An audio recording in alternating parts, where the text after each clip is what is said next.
Hey guys, welcome back to the channel. So today we're going to be talking about SummerSlam Night 1. I'm going to do my SummerSlam predictions in two different videos. So I'm going to drop Night 1 and then Night 2 and let you guys know what I think about the entire weekend. I am super excited that it is SummerSlam time. I love SummerSlam. I think it is so fun and so entertaining, and I think that crazy shit always happens at SummerSlam. Last year, you guys, when Liv and Dom linked up, I was super excited. So I think SummerSlam to me is always a fun one. But let's get into night one and all the matches that we have on the card. So we have Gunther versus Punk for the championship.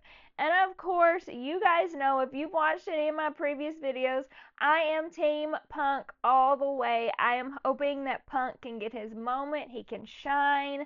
But I am a little nervous, you guys, because I know we've seen Seth Rollins, walking around in a boot. I know that we've been little knowledge on his injury, and so I am still a little nervous because I never know what WWE is thinking, and I know that Seth Rollins hates CM Punk.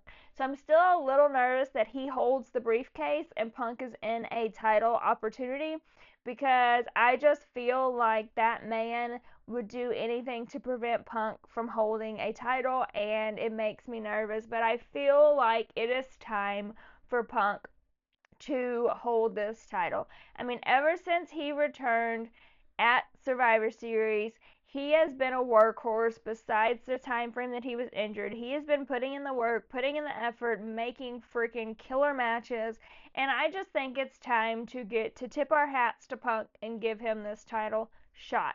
Plus, Gunther really doesn't need it. He does not need this title. He didn't need this title when he won it back from Jay. They just need to book Gunther. They need to just book him and book him good. He didn't need a title to be booked. And I feel like his character, because they always have handed him the title, it feels like now that he has to have a title to be good, but he doesn't. So I really want Gunther to disconnect from the title for a while, and I want Punk to get it. So I am Team Punk all the way on this match. And then we have Tiffany and Jade.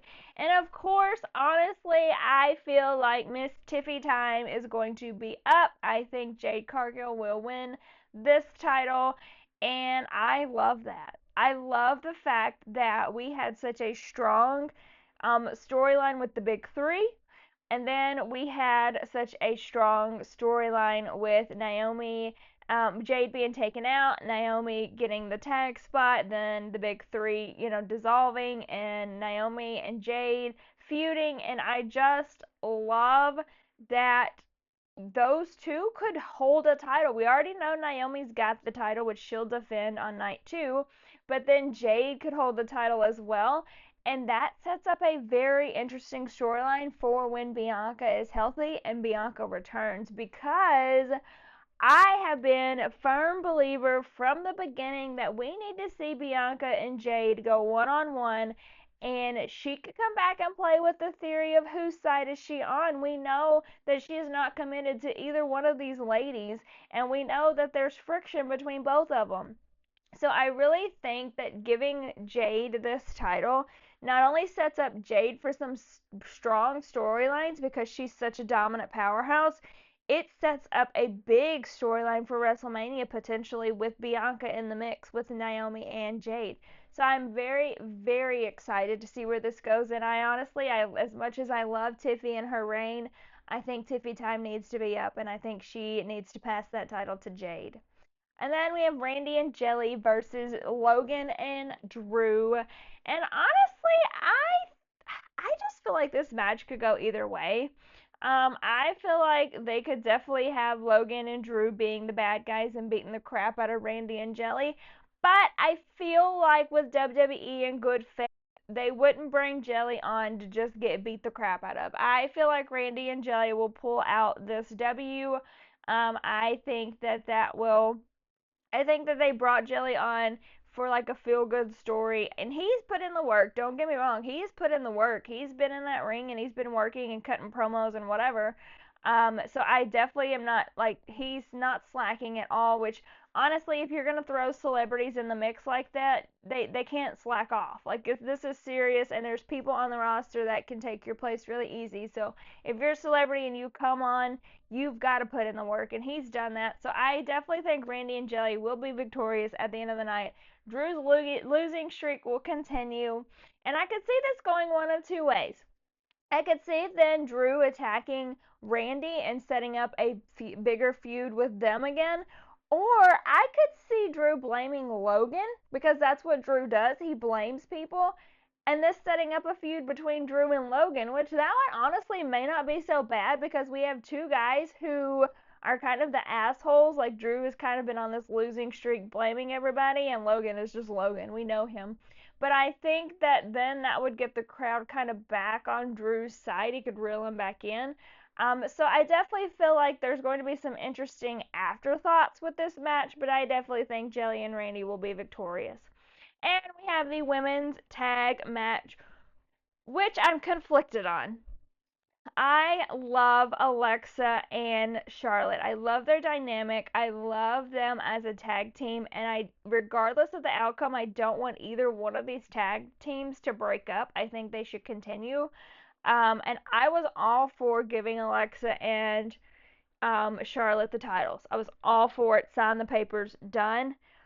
But I feel like Roxanne and Raquel are so strong and has developed so much chemistry that they need a longer run. And I cannot believe I'm saying that because I was so heavy on Charlotte and Alexa, but I just feel like there's a lot of potential in this Roxanne Raquel matchup.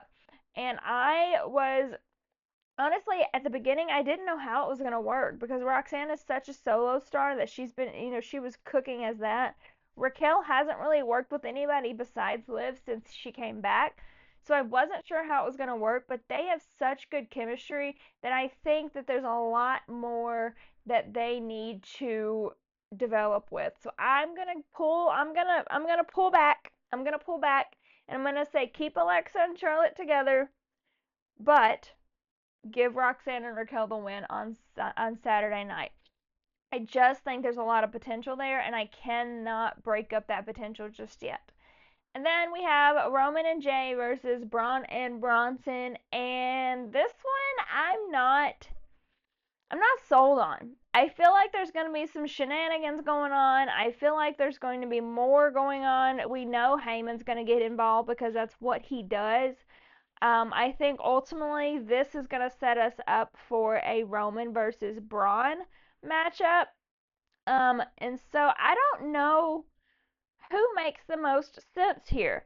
Honestly, as much as it hurts me because I love Roman and Jay, y'all know I'm acknowledging my travel chief and eating every week. But I just feel like because they are supposed to be the top faction, Braun and Bronson makes the most sense here. I think they make the most sense for a victory, and then Roman can kind of try and get revenge on Breaker. But I don't know on this one, you guys. I really am up in the air, and I would kind of I want to know what you guys think because I'm super up in the air on this one.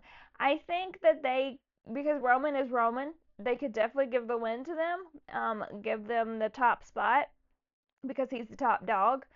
But then you have this faction that is supposed to be the strongest faction. So if they lose, where does that put them? So I don't know. I think honestly I'm giving it to Braun and Bronson because with this Seth injury, we don't know what's going on there. They need to look united and strong, and I feel like if they lose to Roman and Jay, they won't look like that. And I feel like that really hurts the storyline with them. And when Seth does return, it hurts his storyline as well. So mark it as Braun and Bronson, unfortunately, because I don't root against Jay very often. Then we have Sami and Karrion. I already talked a little bit about this on my last video with the Raw recap. I think Karrion needs to win this. Now, I don't know his contract situation. I don't know what's going on there. I don't know if him and Scarlett will be signed or not. But I think Karrion needs to win this because I think this needs to trigger a Sami Zayn heel turn. We saw that he told Karrion that if he loses, then he will do whatever Karrion wants him to do. And I think that's what we need. I think we need Sami to have a more darker heel turn. He's been the nice guy for too long, and we need something new. Regardless, I will say I'm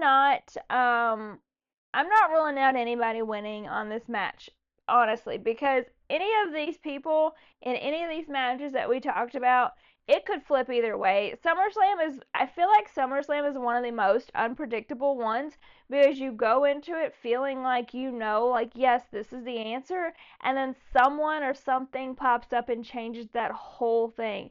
So I'm super excited for night one. I think that both nights have a very strong match card.